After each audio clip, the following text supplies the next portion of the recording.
Hello everyone. आज हम लोग संपत्ति अंतरण अधिनियम TPA transfer of property act 1882 शुरू कर रहे हैं। और डेज पर आपको लॉ फर्स्ट मिल रहा है, मौलिक विधि मिल रही है। उन्हीं में से अगले की जो आज का टॉपिक है संपत्ति अंतरण अधिनियम है, मौलिक विधि में आता है ये। और ये अब आपको डे 45, 47, 49 इस तरह से मिलेगा। सबसे पहले इसमें देखें, धारा 3 जो है इसकी वो डिफिनेशंस को बताती, बहुत सी परिभाषाएं दी गई हैं इसमें, जिसमें से इससे एक परिभाषा थी लिखित लिखत। लिखत का मतलब होता अवसीयती लिखत। और जो हम पहला टॉपिक पढ़ रहे हैं जो आता है मेंस में, वो है अनुयोज्य दावे। अनुयोज्य दावे का मतलब होता है एक्शनेबल क्लेम। किन पे क्लेम किया जा सकता है वो होते हैं अनुयोज्य दावे। पहले समझ लें परिभाषा इसकी। अनुयोज्य दावे से स्थावर संपत्ति के बंधक द्वारा या जंगम संपत्ति के आड़मान या गिरवी द्वारा प्रतिभूत ऋण से भिन्न किसी ऋण से या उस जंगम संपत्ति में जो दावेदार के वास्तविक कब्जे में नहीं है फायदाप्रद हित का ऐसा दावा अभिप्रेत है जिसे सिविल न्यायालय अनुतोष देने के लिए आधार पर प्रदान करने वाला मानता हो, चाहे ऐसा ऋण या फायदाप्रद हित वर्तमान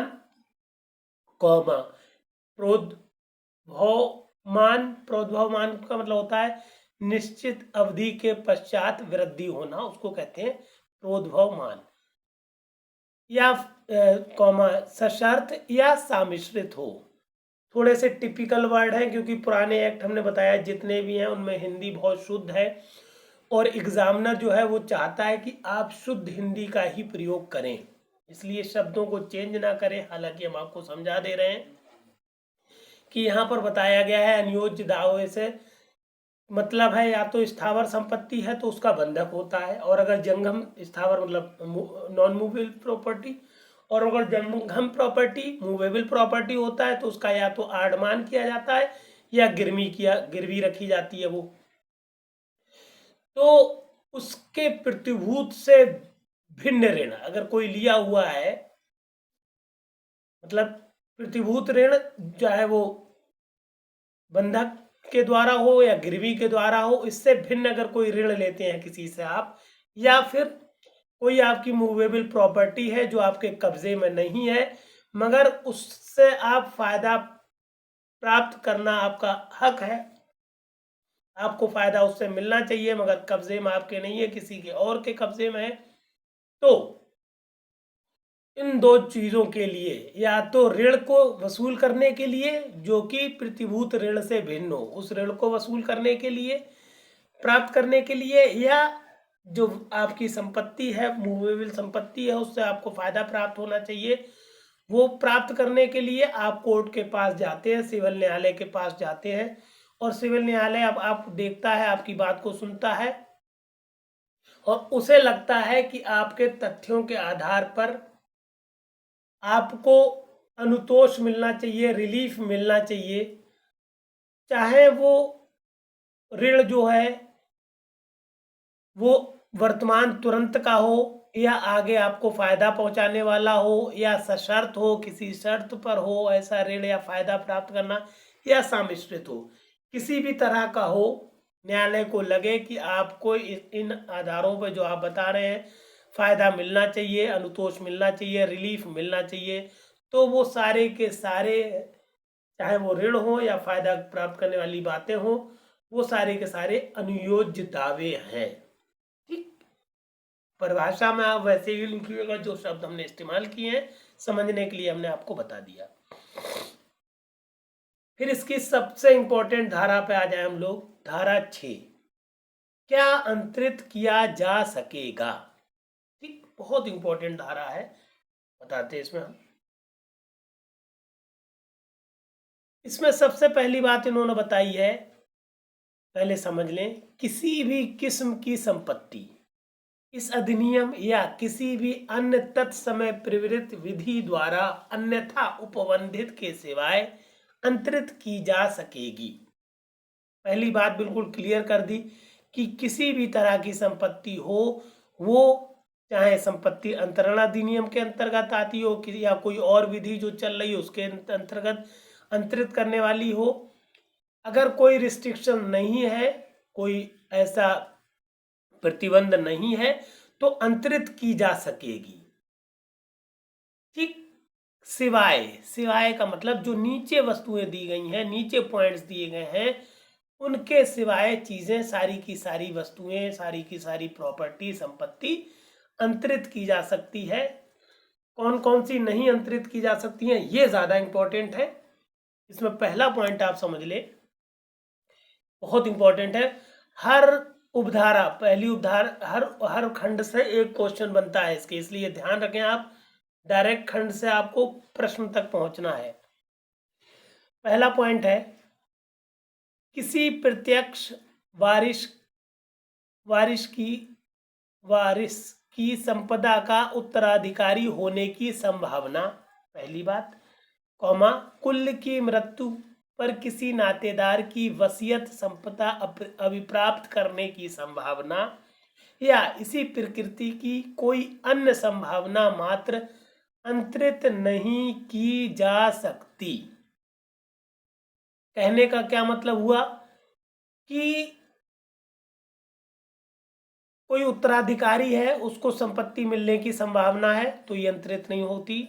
या वसीयत की गई है, वसीयत के जरिए आपको कुछ संपत्ति मिलना है, तो ये भी एक संभावना है, ये भी अंतरित नहीं की जा सकती। या इसी प्रकार की कोई और संभावना हो तो वो अंतरित नहीं होगी। कहने का मतलब है संभावनाओं का अंतरण नहीं होता। पहली बात, पहले पॉइंट में ये 3 बातें बता दी गई जो कि बहुत ज्यादा इंपॉर्टेंट है।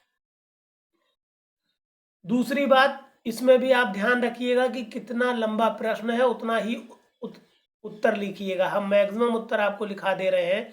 अगर छोटा आया है 3, 4 नंबर, 5 नंबर का है तो शुरू के 2 पॉइंट लिख दीजिए, बस पर्याप्त है।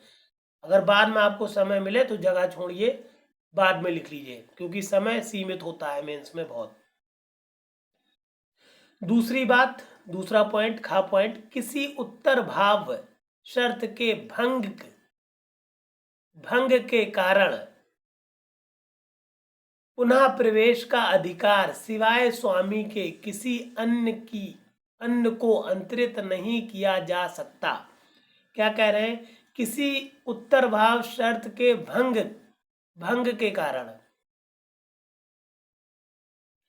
उत्तर भाव शर्त कहते हैं कि कोई बात हमारे आपके बीच तय हो और आगे चल के उस शर्त को आप भंग कर दें, तो बाद की शर्त को कहते हैं उत्तर भाव। और अगर पहले की कोई संविदा से पहले की शर्त है तो वो कहलाती पूर्व भाव। तो उत्तर भाव शर्त किसी पक्षकार ने भंग कर दी है तो उसके कारण उसको किसी ऐसी संपत्ति पर पुनः प्रवेश नहीं दिलाया जाएगा सिवाय वो संपत्ति जो स्वामी के किसी अन्य की अंतरित नहीं किया जाता। स्वामी के सिवाय मतलब अगर स्वामी है वो कोई भूमिका, तो उसके पक्ष में तो चूंकि संपत्ति आप अंतरित कर चुके हैं तो वो पुनः प्रवेश का अधिकार रखता है, वरना पुनः प्रवेश का अधिकार अंतरित नहीं किया जा सकता। कहने का मतलब है किसी भी शर्त के भंग पर पुनः प्रवेश का जो अधिकार है वो अंतरित नहीं किया जा सकता अलावा स्वामी के। गा पॉइंट क्या कहता है, कोई सुखाचार अधिष्ठायी स्थल से पृथकता अंतरित नहीं किया जा सकता।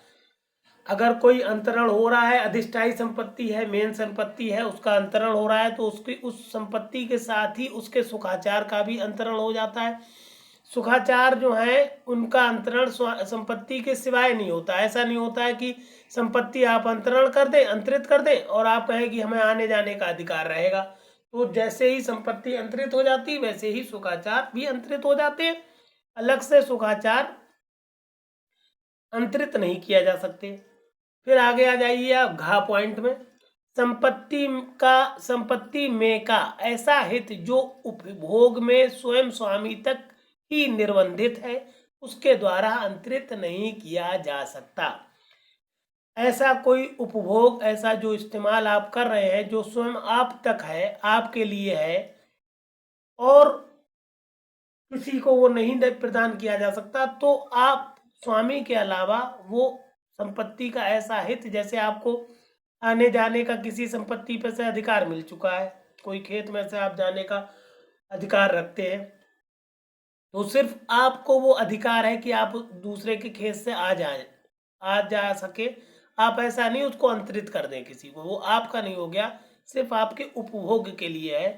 कहने का मतलब ये है, दूसरे पॉइंट में बताया गया है कि अगर आप शर्त भंग करते हैं तो स्वामी के अलावा पुनः प्रवेश का अधिकार किसी को अंतरित नहीं होता। तीसरी बात में कहा गया है संपत्ति के अलावा सुखाचार अंतरित नहीं हो सकते। चौथे पॉइंट में कहा गया है कि जो अधिकार सिर्फ स्वामी को दिए गए हों, तो वो अधिकार, वो संपत्ति अंतरित कर देगा तो दूसरे स्वामी को चले जाएंगे, अलावा वो सारे अधिकार जो स्वामी को प्राप्त होते हैं वो किसी और को अंतरित नहीं किया जा सकते। आगे चले हम लोग। अब जो चीज़ें अंतरित नहीं की जा सकती, पिछले पेज से हम अगले पेज पे आ गए। पांचवें पॉइंट पे पांचवी चीज कौन सी है जो अंतरित नहीं की जा सकती, समझें आप। भावी भरण पोषण का अधिकार अंतरित नहीं किया जा सकता। ठीक, किसी को भविष्य में भरण पोषण देने का जो अधिकार है वो अंतरित नहीं किया जा सकता। छठी बात, वाद लाने का अधिकार मात्र अंतरित नहीं किया जा सकता। सिर्फ वाद लाने का अधिकार मात्र आपका अंतरित नहीं हो सकता। सातवीं बात, लोकपद अंतरित नहीं किया जा सकता। आठवीं बात, वृत्तिकाएं कहते हैं वजीफा, स्कॉलरशिप, कोई ऐसा फायदा जो आपको प्राप्त होना हो, तथा राजनैतिक पेंशनें अंतरित नहीं की जा सकती। ठीक। नवीं बात, कोई भी अंतरण, इस पॉइंट पे बहुत प्रश्न बनता है, कोई भी अंतरण, समझे। पहला पॉइंट, जो हित के प्रकृति के प्रतिकूल हो, ऐसा कोई अंतरण है जो किसी के हितों का हनन कर रहा है तो वो अंतरित नहीं होगा। दूसरी बात, विधि विरुद्ध उद्देश्य अथवा प्रतिफल के लिए हो, मतलब कोई भी ऐसा अंतरण हो रहा है जो पहली बात हित की प्रकृति के प्रतिकूल है, दूसरे बात विधि विरुद्ध उद्देश्य हो अथवा प्रतिफल के लिए हो। तीसरी बात, अनहर मतलब होता है जो उस लायक ना हो। अनहर व्यक्ति, अनहर अनहर व्यक्ति के लिए किया गया हो, तो किया गया, इनके लिए किया हो तो अंतरण मैंने पहले लिख दिया है, किया गया हो, नहीं किया जा सकता। तो ऐसी तीन अवस्थाओं में अंतरण नहीं किया जा सकता, जो हित की प्रकृति के विरुद्ध हो, विधि विरुद्ध उद्देश्यों के लिए हो या अनहर व्यक्ति के लिए हो, तो ऐसा अंतरण नहीं किया जा सकता। 10वीं और आखिरी बात है, अधिभोग का हस्तांतरणीय अधिकार। अधिभोग का हस्तांतरणीय हस्तांतरण, ये हस्तांतरण से संबंधित है, इसको शॉर्ट में हस्तांतरणीय लिखा है। हस्तांतरणीय, एक मिनट देख लें। अधिभोग का अहस्तांतरणीय अधिकार। अहस्तांतरणीय अधिकार का मतलब है जिसका हस्तांतरण नहीं किया जा सकता, जिसका ट्रांसफर नहीं किया जा सकता, कौमा संपदा जिसके संबंध में राजस्व का संदाय नहीं किया गया है, कौमा तथा प्रतिपाल अधिकरण के प्रबंध के अधीन संपदा अंतरित नहीं की जा सकती। 10वें पॉइंट में बताया गया है 3 अवस्थाएं हैं। पहली है कि आपको किसी संपत्ति का सिर्फ अधिभोग का अधिकार है, किंतु हस्तांतरित करने का, ट्रांसफर करने का अधिकार नहीं है, इसको कहते हैं अहस्तांतरणीय अधिकार। तो इस अवस्था में आप, चूंकि आपको सिर्फ अधिभोग, आप अधिभोगी हैं, आपका सिर्फ कब्जा है, आप हस्तांतरित करने के अधिकारी नहीं है, इसीलिए ये यहाँ कहा गया है अहस्तांतरणीय अधिकार, तो इसमें आप ट्रांसफर नहीं कर सकते। ऐसी कोई संपदा है, कॉमा के बाद बताया गया है, जिसके संबंध में राजस्व बकाया है, तो आप जब तक राजस्व बकाया रहता है तब तक उस संपत्ति का ट्रांसफर नहीं होता है, आप हस्तांतरण नहीं कर सकते। तीसरी और आखिरी बात है तथा प्रतिपाल। होता क्या है, कोई माइनर है, उसके लिए कोई अभिकरण बनाया गया है, अधिकरण बनाया गया है, कोई ऐसी संस्था बनाई गई है जो उस माइनर के पालन पोषण के लिए है, उसके प्रबंध के लिए है। और संपदा माइनर की है, कोई अवयस्क बच्चा है, उसकी संपदा है, उसके बाप दादा छोड़ के गए हैं, और वो संपदा उसके पालन पोषण के प्रबंध में लगाई गई है। तो जो प्रबंधक लोग हैं या जो देख रेख करने वाले हैं, उनको अंतरित करने का अधिकार नहीं है, वो सिर्फ उस संपदा को भरण पोषण में या उसके पालन पोषण में लगा सकते हैं। एक धारा 13 बहुत पूछी जाती है, दो तरह से प्रश्न आता है, कभी कभार दोनों प्रश्न जोड़ दिए जाते हैं, कभी कभार अलग भी आते हैं। समझ ले धारा 13 क्या है। धारा 13 कहती है संपत्ति अंतरण की, अजात व्यक्ति के फायदे के लिए अंतरण। अजात कहते हैं जो पैदा नहीं हुआ है, अनबॉर्न है, अभी जिसका अस्तित्व हुआ नहीं है, गर्भ में है।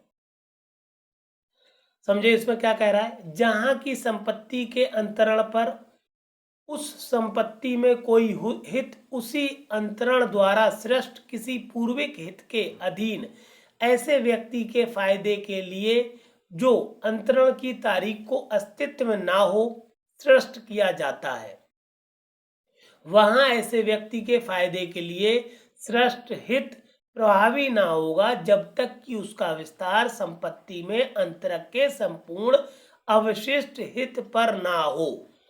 देखिए कॉम्प्लिकेटेड शब्द है, मगर आपको एज इट इज लिखना है, क्योंकि आप जरा भी फेर फर्क करेंगे तो मतलब बदल जाएगा। हालांकि हम इसको शुद्ध शब्दों में, थोड़ा इजी शब्दों में समझा रहे हैं। कहने का मतलब है, मान लीजिए कोई आप संपत्ति किसी के ऐसे, मान लीजिए आप अपने लड़के के, होने वाले लड़के के जो आप संपत्ति अंतरित करना चाहते हैं, ठीक, तो या किसी के नाम आप संपत्ति अंतरित करना चाहते हैं जो बच्चा पैदा नहीं हुआ है। मान लीजिए आपके लड़के का लड़का है, ऐसे आप समझ लीजिए। तो आप क्या कहते हैं कि हम पहले हमारी संपत्ति जो है, आप कहते हैं कि हम पूरी संपत्ति अपने मेरे मरने के बाद मेरी बीवी की होगी, मेरे बीवी के मरने के बाद मेरे लड़के के लड़के की होगी। तो कहने का मतलब आपको अधिकार सिर्फ इतना है कि आप अपनी संपत्ति को अपनी बीवी तक ट्रांसफर करें, या बीवी के बाद ज्यादा से ज्यादा अपने लड़के तक कर सकते हैं। तीसरा स्टेप आ गया कि लड़के के लड़के को आप, वो अस्तित्व में अभी मुमकिन ही नहीं है, क्योंकि पहले संपत्ति आपकी पत्नी को जाएगी। तो अगर आपको अंतरित करना चाहते हैं आजाद व्यक्ति के बारे में, तो पूरी तरह से आपको संपत्ति पहले अपनी पत्नी को देना होगी, अपने जीते जी। पत्नी चाहे जीते जी ही अपने लड़के को दे दे संपत्ति, तो वो जा सकती है लड़के के लड़के को, वरना डायरेक्ट 3 स्टेप के बाद संपत्ति जंप करके नहीं जा सकती। कहने का मतलब है जो बच्चा पैदा नहीं हुआ है उसके पक्ष में अगर आपको संपत्ति अंतरित करना है, तो पहले जो आदमी जिंदा है उसके पक्ष में पूरी संपत्ति, आपको सारे अधिकार उस संपत्ति के देना पड़ेंगे। फिर वो व्यक्ति उस संपत्ति को उस बच्चे को दे सकता है जब उसको पूरे अधिकार होंगे, जबकि वो बच्चा पैदा हो। इसी की व्याख्या के लिए अगली बात पढ़ाई गई है, अगली धारा पढ़ाई गई है। कुछ डाउट होगा तो आगे आपको समझ में आएगा। धारा 20 क्या कहती है, अजात व्यक्ति अपने फायदे के लिए किए गए अंतरण पर कब निहित हित अर्जित करता है। निहित हित का मतलब होता है अनकंडीशनल हित होता है, बिना किसी कंडीशन के जो हित आप प्राप्त करते हैं, जिनमें कोई शर्त ना लगाई गई हो, वो कहलाता है निहित हित। तो अजात व्यक्ति देख लें आप, जो बच्चा पैदा नहीं हुआ है, जहां की संपत्ति अंतरण से उस संपत्ति में कोई हित ऐसे व्यक्ति के फायदे के लिए सृष्ट किया जाता है जो उस समय अजात है, ठीक, अनबॉर्न है, वहां जब तक कि अंतरण के निबंधनों से कोई प्रतिकूल आशय प्रतीत ना होता हो, वो अपना वो अपना जन्म होने पर निहित हित अर्जित कर लेता है। कहने का मतलब है कि कोई भी ऐसा निर्बंधन ना लगाया गया हो अंतरण में, तो जैसे ही बच्चा पैदा होगा निहित हित को अर्जित कर लेगा। ठीक, ये धारा 20 ज्यादा पूछी जाती है और 13 भी पूछी गई है मिलाकर किसी के मतलब सेक्शन के साथ। तो धारा धारा 20 क्लियर कट ये कह रही है कि जैसे ही अनबॉर्न बच्चे के हित में जो अंतरण किया गया है, जैसे ही वो बच्चा पैदा होगा निहित हित अर्जित कर लेगा पैदा होते ही। धारा 13 ये कहती है कि किसी अजात व्यक्ति के फायदे के लिए अंतरण तभी आप कर सकते हैं, तभी हो पाएगा पूरा फुलफिल, जब आप जिस व्यक्ति के द्वारा अंतरित करना चाह रहे हैं सबसे पहले उस व्यक्ति को सारे अधिकार आपको संपत्ति के देना पड़ेंगे, तब जाके वो तभी उस व्यक्ति में संपत्ति अंतरित होगी जो पैदा नहीं हुआ है।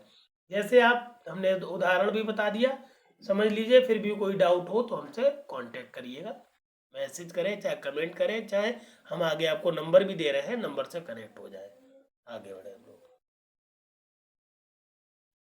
अब आ जाइए आप संपत्ति अंतरण अधिनियम की धारा 25, बहुत इंपॉर्टेंट है, इसको कहते हैं सशर्त अंतरण। बहुत सारे ऐसे अंतरण होते हैं जो शर्तों पर आधारित होते हैं, कुछ शर्तों के साथ आप संपत्ति अंतरित करते हैं, वो अंतरण वैध होते हैं। मगर कुछ अंतरण यहाँ पर हमने ऐसे बताए हैं कि ऐसी शर्तें लगा दी जाएं जो धारा 25 में दी गई हैं, तो वहां पर अंतरण शून्य हो जाएगा। समझे, संपत्ति अंतरण यदि ऐसी शर्त पर किया गया है जो असंभव है या विधि द्वारा निषिद्ध है या ऐसी प्रकृति की हो कि यदि वो अनुज्ञात की जाए तो वो किसी विधि के उपबंधों को विफल कर देगी, या कपटपूर्ण हो, या ऐसी हो जिसमें किसी दूसरे के शरीर या संपत्ति की क्षति अंतर्विलित हो। अंतर्विलित मीन्स होता है निहित, इंटरनल, मौजूद, अंतर्विलित हो, या जिसे न्यायालय अनैतिक या लोक नीति के विरुद्ध समझे, शून्य होता है। कहने का मतलब इन तमाम कंडीशंस पे किया गया अंतरण, अगर इन ऐसी शर्तें लगा दी गई हैं जो यहाँ दी गई हैं, हालांकि यही सारी शर्तें आपको हम आप कॉन्ट्रैक्ट एक्ट पढ़ाएंगे, उसमें धारा 23 में भी यही सारी शर्तें बताई गई हैं, वहां पर भी बताया जाएगा। वहां पर बताया जाएगा कि संविदा शून्य होती है, तो चूंकि संविदा शून्य होगी तो सीधी सी बात है वो अंतरण भी शून्य हो जाएगा। तो इन कहने का मतलब है धारा 25 में जितनी हमने शर्तें आपको बताई, ये शर्तें लगा के अगर आप संपत्ति अंतरित करते हैं तो वो अंतरण शून्य है। अब आ जाइए धारा 43 में, सेक्शन 43 क्या कहता है, अपराधिकृत व्यक्ति द्वारा अंतरण जो अंतरित संपत्ति में पीछे हित अर्जित कर लेता है। ये बात हम ऐसी ही इससे के सदृश बात हम बता चुके हैं। एविडेंस एक्ट की धारा 115 में विबंध था, वहां पर टॉपिक वहां पढ़ा चुके। पूछा भी जाता है कि संपत्ति अंतरण की कौन सी धारा है जो विबंध के समतुल्य है, विबंध के तरह है। इस तरह से भी अब प्रश्न पूछे जाते हैं, तो आपको ध्यान रखना है धारा 43 संपत्ति अंतरण अधिनियम की साक्ष्य अधिनियम की धारा 115 के समतुल्य है, सदृश है, जैसी है। पहले समझ ले, वहां भी अलग ही बताया हमने, जहां की कोई व्यक्ति कपट पूर्वक या भूलवश ये व्यपदेशन करता है कि वो अमुक स्थावर संपत्ति को अंतरित करने के लिए प्राधिकृत है और ऐसी संपत्ति को प्रतिफलार्थ अंतरित करने की प्रवंजना कहते हैं मनाने को, प्रवंजना किसी को मना लेना, प्रवंजना करता है, वहां ऐसा अंतरण अंतरिति के विकल्प पर किसी भी उस हित पर प्रवृत्त होगा जिसे अंतरक ऐसी संपत्ति में उतने समय के दौरान कभी भी अर्जित करे जितने समय से उस अंतरण की संविदा अस्तित्व में रहती है। समझ लें इस बात को कि हमने वहां भी पता है कि मान लीजिए कोई स्थावर संपत्ति है किसी व्यक्ति की, अभी नहीं है, जैसे मान लीजिए हमारे बाप दादाओं के नाम में संपत्ति है, हमारी नहीं है, अभी वो हमारे नाम में नहीं आई है, मगर हम किसी से झूठ बोले या कपट करके या कोई बाहर व्यपदेशन कहते हैं, मिस रिप्रेजेंटेशन को बहाना बना के ये कहें कि ये मेरी संपत्ति है और मैं अंतरित करने का अधिकारी हूँ, और हम संपत्ति को उससे पैसे लेके प्रतिफलार्थ मतलब प्रतिफल के उससे पैसा लेके ये मना लेते हैं कि हम संपत्ति तुमको अंतरित कर देंगे और अंतरित कर देते हैं। अब आगे चल के मान लीजिए 5 साल बाद वो संपत्ति हमारे अंडर में आ गई, हमारी हो गई। अब हम ये बहाना करें कि जब मैंने अंतरण किया था तब मेरी संपत्ति नहीं थी, तो हम आपको ये बहाना नहीं बना पाएंगे। आप कहेंगे कोई बात नहीं, तब नहीं थी, कोर्ट की शरण में चले जाएंगे, कोर्ट आपसे कहेगा कोई बात नहीं, आपने बहाना बनाया था, अब आपकी संपत्ति हो गई है, अब आप इस बात से इनकार नहीं कर सकते कि आप इसके हकदार नहीं थे, आप हकदार हैं। बाकी अगर कोई औपचारिकता बची है तो वो भी पूरी करें और अंतरिती को ये संपत्ति पूरी तरह से अर्जित कर दे, उसको अर्जित करने का अधिकार है और अधिकार बना रहेगा। इस पे आप इस बात से मना नहीं कर सकते कि आप उस वक्त इसके अंतरण के इस संपत्ति को अंतरित करने के अधिकारी नहीं थे जब आपने अंतरित की थी। कहने का मतलब अगर हम झूठ बोल के अंतरित करते हैं और आगे चल के हम मना करते हैं तो हमें मना नहीं करने दिया जाएगा। यही कहलाता है विबंध का नियम, जो हमने नीचे एक लाइन में लिख भी दिया है। धारा भारतीय साक्ष्य अधिनियम धारा 115 विबंध के सदृश है, ब्रैकेट में धारा 115 साक्ष्य अधिनियम लिखा है हमने ग्रीन पेन से। नीचे हमने आपको अपना चैनल दे दिया है @law classes by Firoz sir, इसको आप डायरेक्ट यूट्यूब पे सर्च कर लें। चूँकि एग्ज़ाम बहुत करीब है, आप लोगों का प्रेशर आप लोगों पे बहुत ज़्यादा है, तो हमने अपना एक व्हाट्सएप नंबर आपको दिया है यहाँ पर 9450770672। इस पे आप हमसे जुड़ जाइए, जो भी क्यूरीज है वो हम आपकी डायरेक्ट दूर कर देंगे, जो भी प्रेशर है वो दूर कर देंगे, जो रणनीति आपको बनानी है उसमें आपकी मदद कर देंगे। बाकी आगे चल के जजमेंट राइटिंग है और ये सब जो फ्रेमिंग ऑफ चार्जेस है, प्लीडिंग्स है, इनमें डिस्कस करेंगे हम फ़ोन पे ही, तो बहुत सारा फ़ायदा होगा। हालांकि इसके लिए हमने फीस 1000 रखी है, मगर यूट्यूबर्स के लिए सिर्फ 500 रुपये दी रखी है, वो भी रिफंडेबल है। आपका सिलेक्शन हो जाएगा तो ये 500 रुपये जो आप हमें देंगे वो भी हम आपके अकाउंट में ट्रांसफ़र कर देंगे। सिर्फ हमारा मकसद है आप सिलेक्शन ज़रूर लें, और अगर आप नहीं भी रजिस्टर कर रहे हो कोई बात नहीं, आप पढ़ाई जारी रखिए। सारे कैंडिडेट्स को ये मैटर सेंड कर दीजिए, बहुत इंपॉर्टेंट मैटर बनाया है हमने। सेंड करिए सबको और हमारे चैनल को ज़रूर सब्सक्राइब करिए। धन्यवाद। अभी आज के सेशन का, आज के लेक्चर का आखिरी धारा है धारा 52, आखिरी पड़ाव पर आ गए, आखिरी पेज है ये। देखें हम, संपत्ति संबंधी वाद के लंबित रहते हुए संपत्ति का अंतरण, इसको लंबित वाद का सिद्धांत भी कहते हैं। मतलब समझ ले बहुत ध्यान से इसका, पहले धारा को समझे हम लोग क्या कह रही है।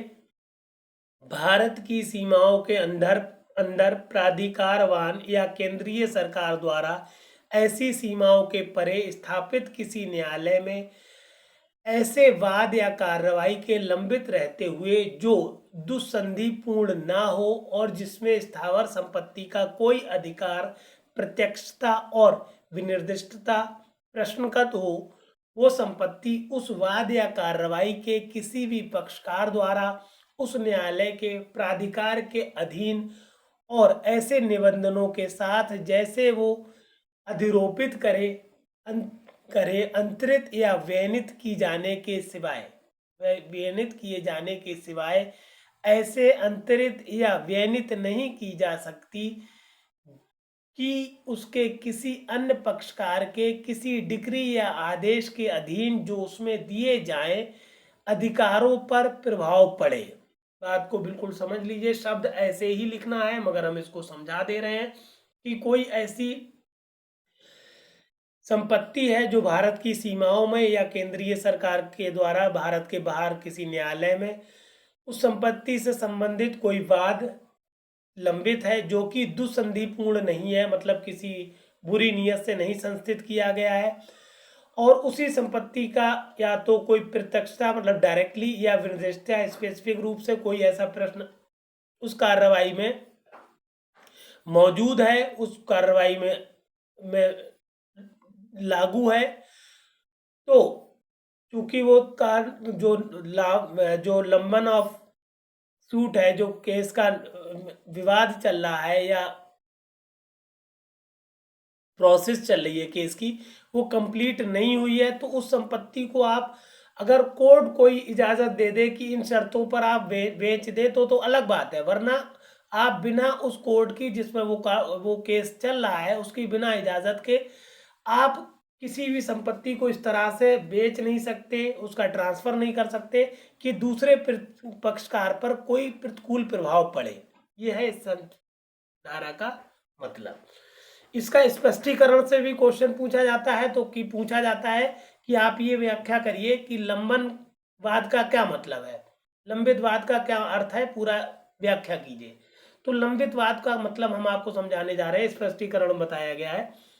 किसी वाद या कार्रवाई का लंबन इस धारा के प्रयोजनों के लिए उस तारीख से प्रारंभ हुआ समझा जाएगा जिस तारीख को सक्षम अधिकारिता वाले न्यायालय में वो वाद पत्र प्रस्तुत किया गया या वो कार्रवाई संस्थित की गई, और तब तक चलता हुआ समझा जाएगा जब तक उस वाद या कार्रवाई का निपटारा अंतिम डिक्री या आदेश द्वारा ना हो गया हो और ऐसी डिक्री या आदेश की पूरी तुष्टि या उन्मोचन अभिप्राप्त ना कर लिया गया हो।